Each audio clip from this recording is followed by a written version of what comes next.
The courtroom froze. A 12-year-old boy stood up, eyes locked on one of Chicago's most respected federal judges.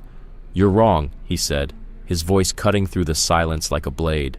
No one knew it yet, but that single moment would crack open a $300 million criminal empire, expose the most elaborate real estate fraud in the city's history, and take down a corrupt judge who'd been stealing homes for over a decade. This is the true story of Sage Arrow Thorne, a math prodigy whose curiosity uncovered a conspiracy so deep it tied together Legacy Crown Bank, the infamous Salvetti crime family, and Judge Thaddeus Ravencroft, the man behind a decade of foreclosures that ruined hundreds of families.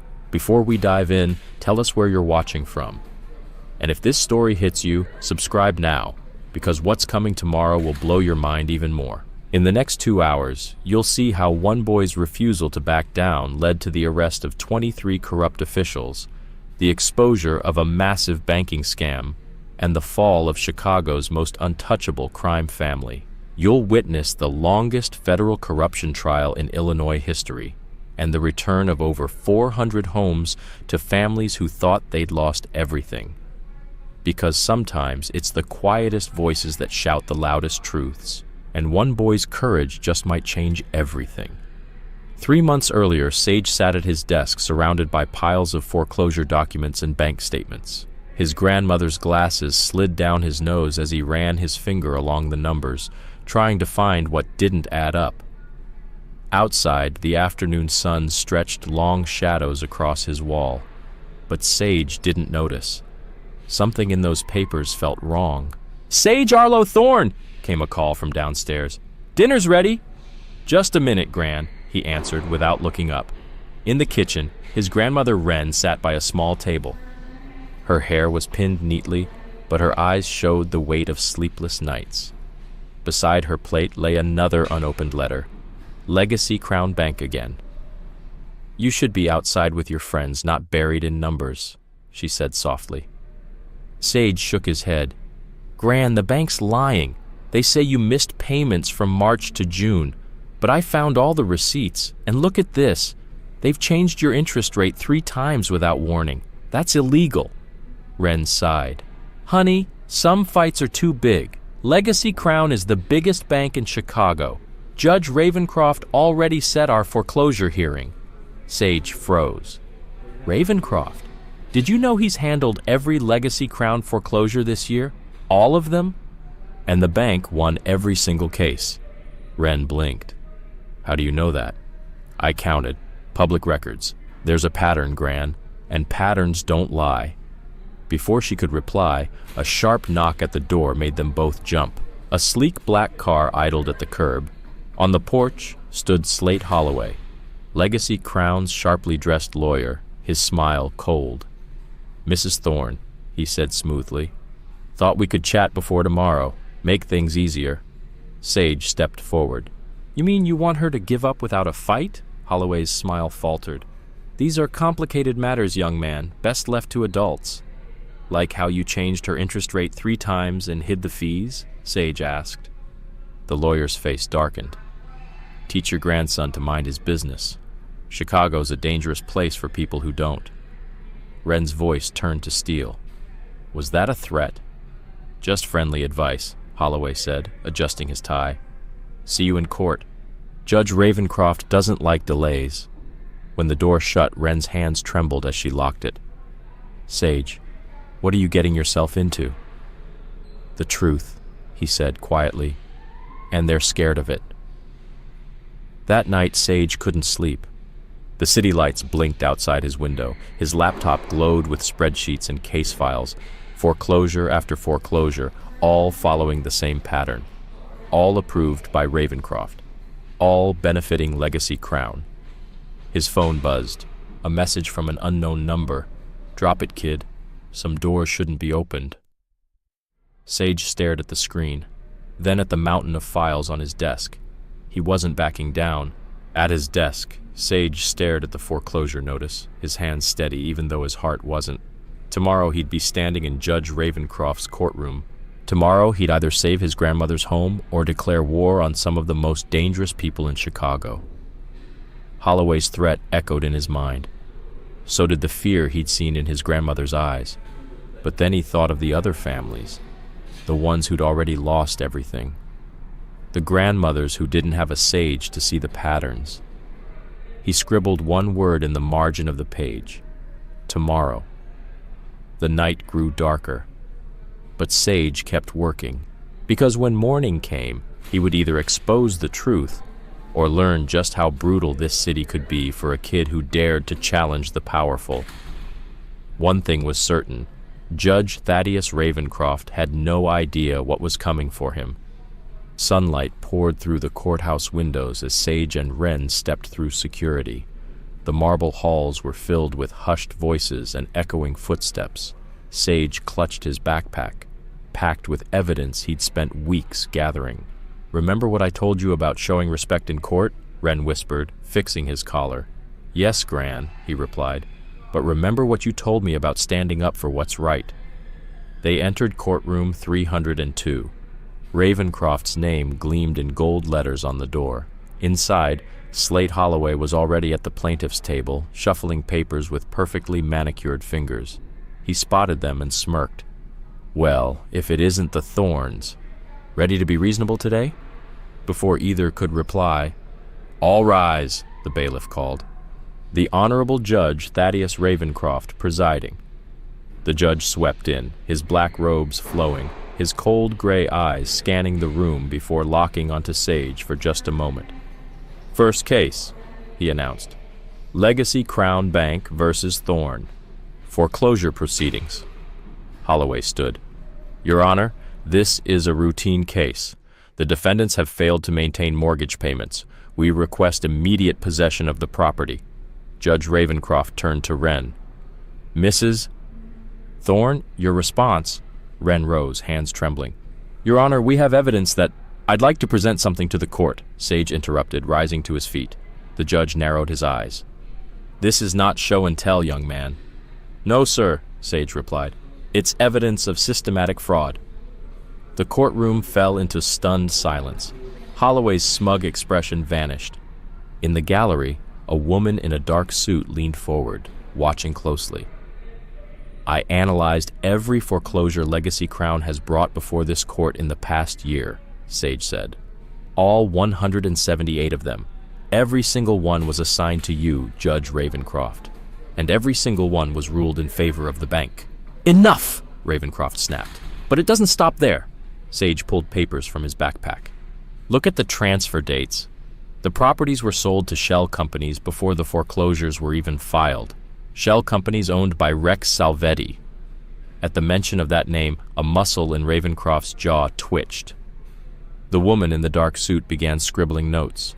"This is outrageous," Holloway barked. "Your Honor, move to strike this nonsense."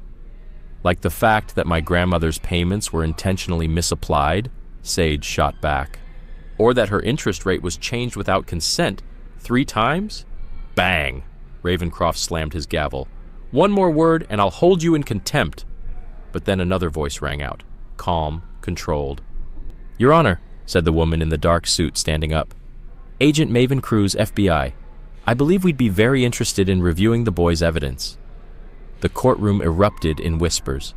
Holloway turned ghost white. Judge Ravencroft's grip tightened on his gavel. "This hearing is adjourned," he snapped. "Mrs. Thorne, control your grandson." As the room emptied, Agent Cruz approached them. "That was quite the presentation," she said. "Would you be willing to come by my office later today?" Before Sage could answer, he noticed a man watching from the back row. Cold eyes, expensive suit, a face he recognized from his research. Rex Salvetti. Their eyes locked, and Salvetti gave a slow, menacing smile. Outside the courthouse, community organizer Nova Santiago was waiting with a small group of families who'd also faced foreclosure. "Is it true?" she asked. "Did you really find something?" "More than something," Sage replied. "I found a pattern, and it's bigger than we thought." That night, on the way home, a black SUV pulled up beside them at a red light. The window rolled down. "Smart kid," said a familiar voice. "Too smart for your own good." Be a shame if something happened to your grandma's car. Brakes fail all the time in Chicago. It was Salvetti. Then the light turned green, and the SUV sped away. Wren's hands trembled. Sage stared ahead, his mind racing. They drove in silence, but they both knew everything had changed. At home, Sage spread out his documents across the kitchen table while Wren made tea, her hands still shaking. "Maybe we should stop," she whispered. "Move in with my sister in Milwaukee." "They're counting on people being afraid, Gran." Sage pointed at his laptop. "Look at this. Every foreclosed home gets sold to a different shell company, but they all trace back to the Salvettis. Then those same homes get flipped for double, sometimes triple, the value. Sage, these are dangerous people. Then we get help." He clicked open an old news article. 3 years ago, a bank whistleblower named Rain Jin tried to expose the corruption at Legacy Crown Bank and vanished before she could testify. But Sage had found her. "She's alive, Gran," he whispered, "living under a different name, and I think she knows more than even I do." A sudden knock at the door froze them both. Through the window, they saw Agent Cruz holding a thick file in her hands.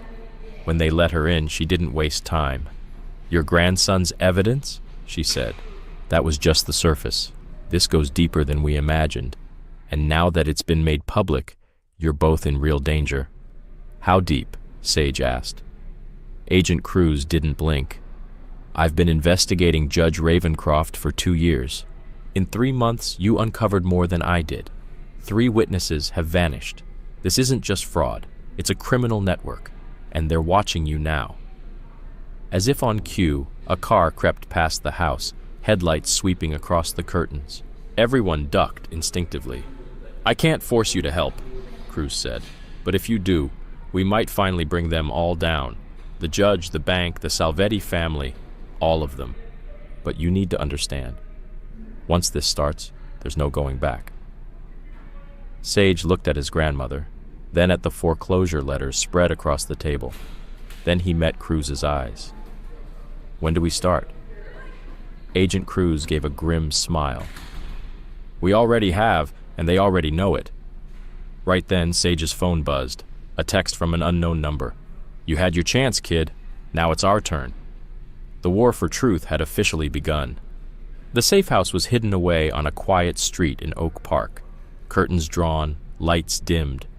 Inside, Sage and Agent Cruz sat at the kitchen table surrounded by files, while Wren paced the room.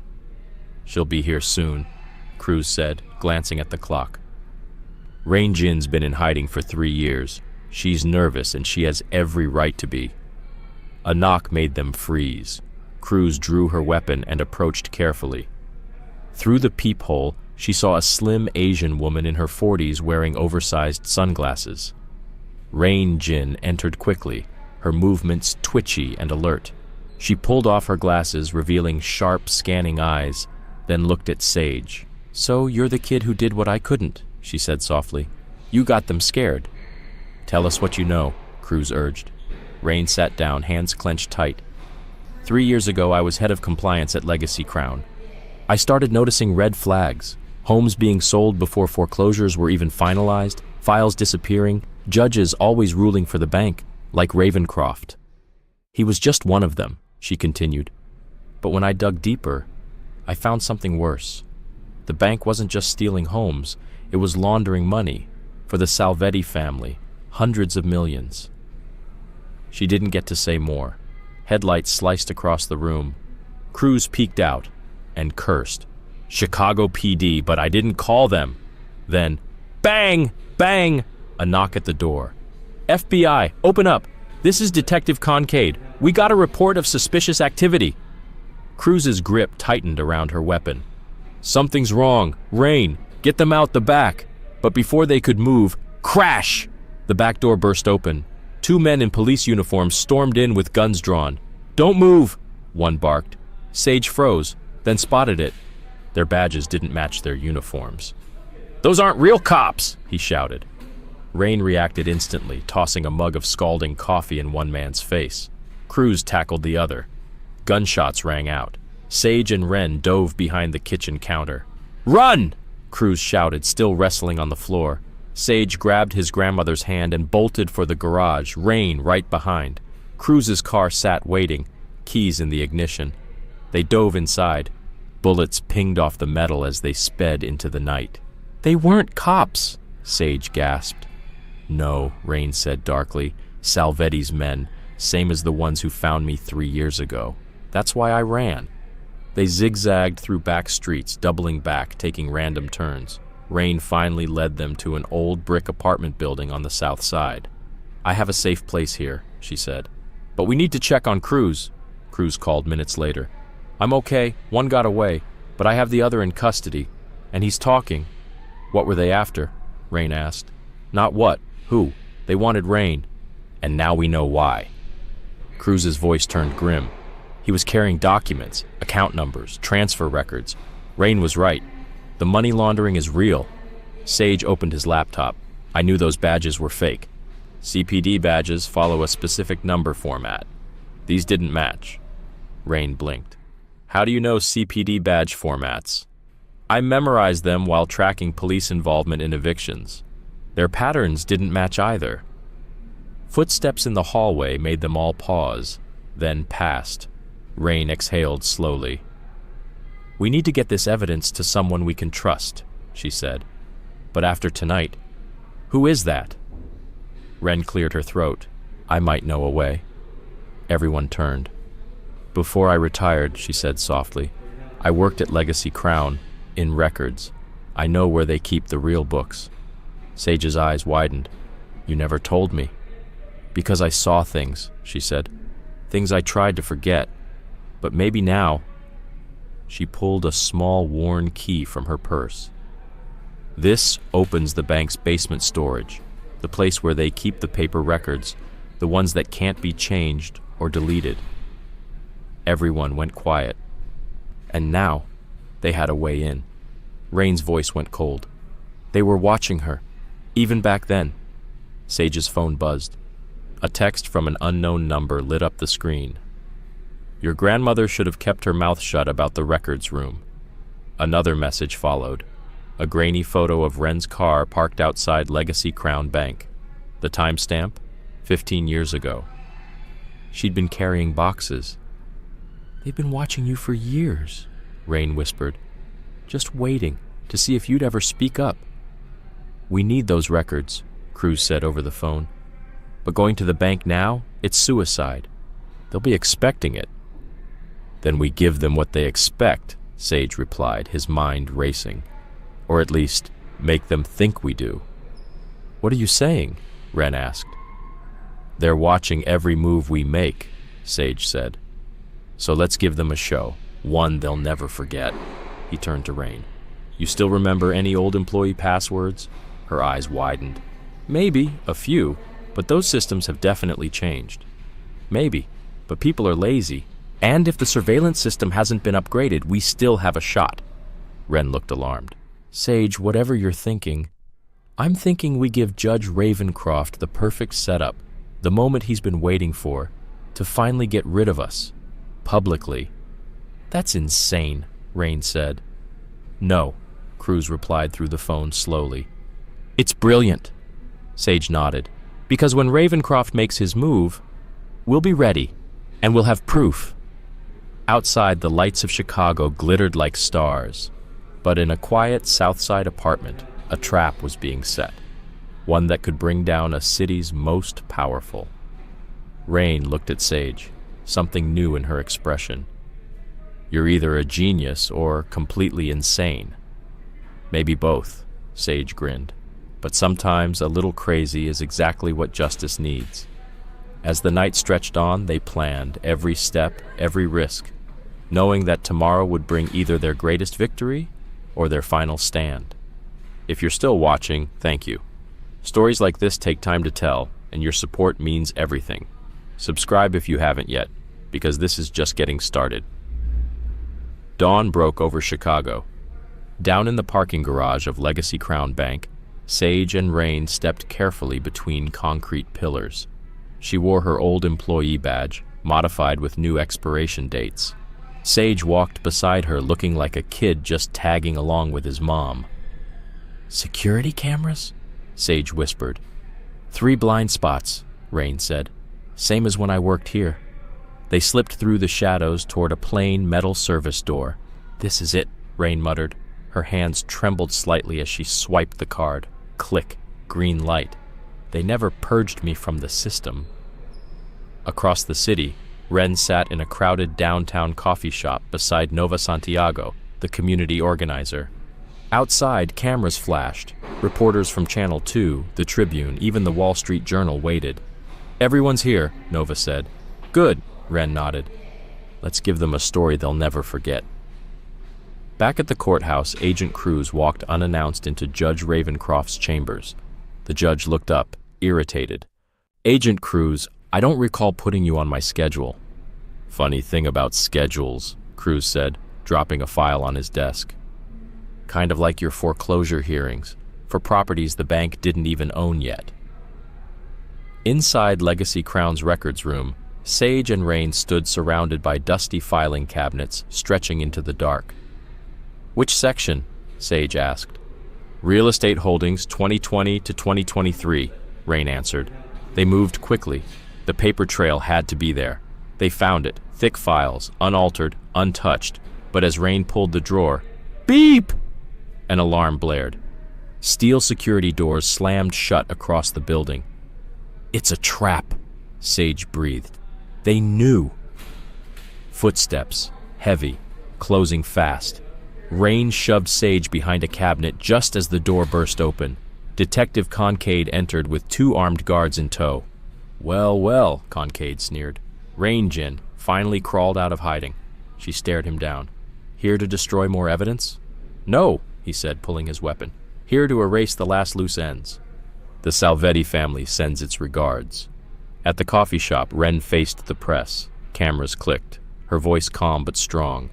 3 years ago, Rain Jin discovered that Legacy Crown Bank was working with organized crime to steal homes from innocent families. Today, we have the proof. In Ravencroft's chambers, the judge's face went pale as he flipped through Cruz's file. "Where did you get these photos?" he whispered. "You mean the ones of you and Rex Salvetti in parking garages?" Cruz said. "Or the ones showing offshore wire transfers in your name?" Back in the records room, Concade kept his weapon aimed at Rain. "Where's the boy?" he growled. "I don't know what you're talking about." "Don't play dumb, Sage Thorne, the kid who's been making our lives hell." Behind the cabinet, Sage held his phone, live streaming everything. Hundreds were watching, including Agent Cruz. "You know your problem, Rain?" Concade hissed, stepping closer. "You thought you could stop the Salvetti family. They own this city." "No," Rain said, standing taller. "Our mistake was staying quiet for too long." Suddenly, everything went dark. Emergency lights kicked on, bathing the room in red. Outside, a voice thundered through a megaphone. "Detective Concade, this is the FBI. The building is surrounded." "Drop your weapon!" Concade's face twisted in rage. He spun and fired blindly into the dark. Rain dove behind a cabinet as bullets tore through the shelves. Sage saw his chance. He bolted for the door, documents clutched tight against his chest. Concade turned, raised his gun, but Rain tackled him from behind with everything she had. "Run!" she screamed. Sage ran, heart pounding, holding the truth in his hands. More gunshots cracked behind him. Sage burst through the stairwell door just as FBI agents charged up from below. Outside, news helicopters hovered, capturing every second live. Inside a nearby coffee shop, Ren stared at the TV, her hand covering her mouth as she spotted her grandson, alive, running toward the perimeter, documents in hand. It felt like a victory, but only for a moment. Just as Sage reached the line of agents, a black SUV screeched to a halt nearby. Doors flew open. Rex Salvetti stepped out, flanked by men in suits, cool and confident. "Federal agents!" Cruz shouted from behind the barricade. "Step back! You have no jurisdiction here." Salvetti smirked and produced a folded document. "Judge Ravencroft signed this 10 minutes ago. These documents are bank property." "Funny you should mention Judge Ravencroft," a new voice called. All heads turned. Nova Santiago stood in the crowd, holding her phone high. He's currently being arrested by the Illinois Attorney General. Salvetti froze. Cameras turned on him. Phones rose. The crowd grew louder. "This isn't over," he snarled at Sage. "You're right," Sage replied, raising his voice so everyone could hear. "Because those documents, they're not in my backpack. They've already been uploaded to every major news outlet in Chicago." The crowd erupted. Cheers, applause. Reporters flooded forward. Salvetti's men dragged him back into the SUV as FBI agents closed in. Inside the bank, Rain Jin emerged in cuffs, but they weren't on her wrists. They were on Detective Concade. Rain had a cut on her forehead but held her head high. 3 years in hiding, she said to Concade as he was led away, and worth every second for this moment. Later that evening, inside a secured FBI office, Sage, Cruz, Wren, and Rain watched the news in silence. Outside Legacy Crown Bank, hundreds gathered, holding signs, demanding justice. "The documents confirm it all," Cruz said. "Money laundering, fraud, judicial corruption. You blew the doors off, Sage. But you both need to understand, the Salvetti family won't back down," Rain finished quietly. "We know," Wren said, squeezing Sage's hand, "but we're not backing down either." Sage's phone buzzed again. Another message from an unknown number. "You think this is a victory? We're just getting started. Hope you're ready for war." Sage looked around the room, at Cruz, Rain, his grandmother, and thought of the hundreds standing outside. "I think we are." But as night fell over the city, no one saw the shadowed meeting high above the skyline.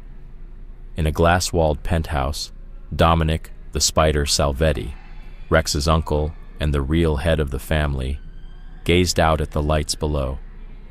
"The boy made us look weak," he said softly. "That cannot stand."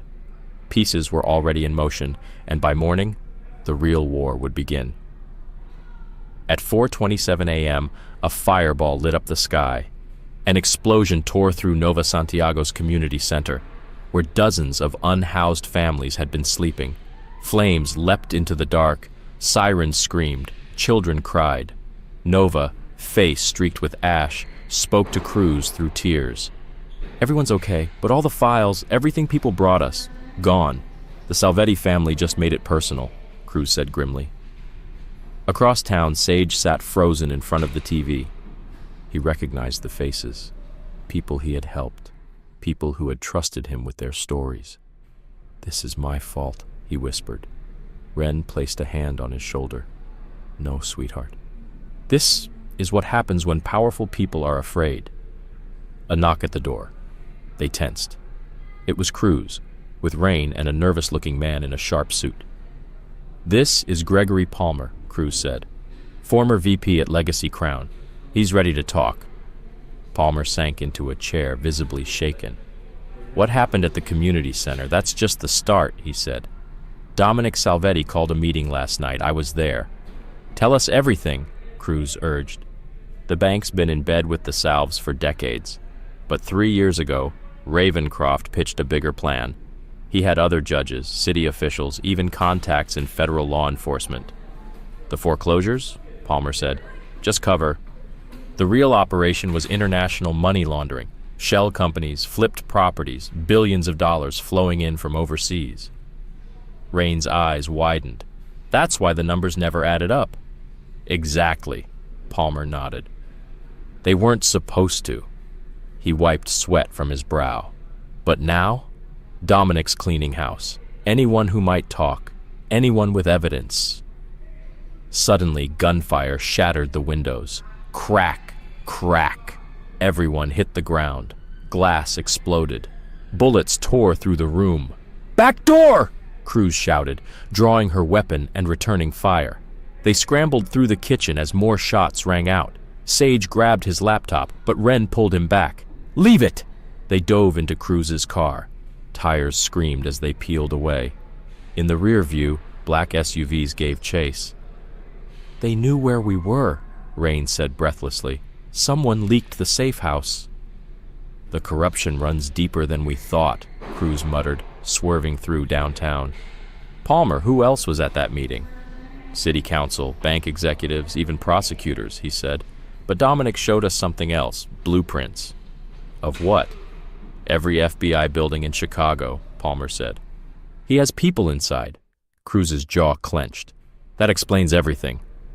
After weaving through alleyways and underground ramps, they finally pulled into a dim garage. Cruz led them to a hidden elevator, accessed through a keypad.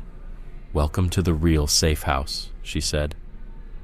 They emerged into a converted warehouse, a tactical nerve center with surveillance monitors, satellite links, and evidence boards plastered with photos, names, and maps. And, at the center of it all, a single goal: take down the Salvetti Empire. 1 year after Sage first stood up in Judge Ravencroft's courtroom, Chicago's largest park hosted a national reunion. Families who had reclaimed their homes came together to celebrate something bigger than victory: transformation. Sage sat on a small hill with his grandmother, watching children play in what used to be National Trust Bank's executive parking lot, now a community garden. Wren smiled. "Your father would have loved this," she said softly. Agent Cruz arrived with final stats. Over 20,000 homes returned, all Project Reset conspirators convicted, and global financial systems permanently changed. But the real triumph was deeper. Rain showed a world map of community networks replacing corruption with cooperation.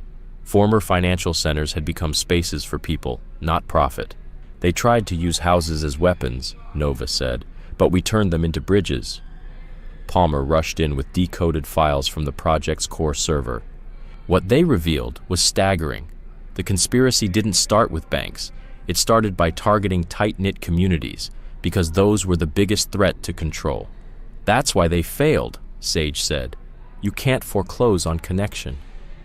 Outside, more families arrived, not just those who'd lost homes, but those who stood with them. The park filled with food, music, laughter. It wasn't just a celebration of what had been reclaimed, but of what was being built, a future rooted in trust. Wren touched Sage's shoulder. "Your father knew this would happen. That's why they feared him." Sage nodded, watching the lights come on across the city, not just in buildings, but in hearts. "Real power," he said, "isn't about control. It's about helping people rise." As night fell, families gathered under the stars. They weren't just remembering what they fought against, but planning what they'd build together. Because in the end, they hadn't just saved homes. They'd restored hope. And that changed everything. The end. Let me know if you'd like a version for narration, social media, or video voiceover.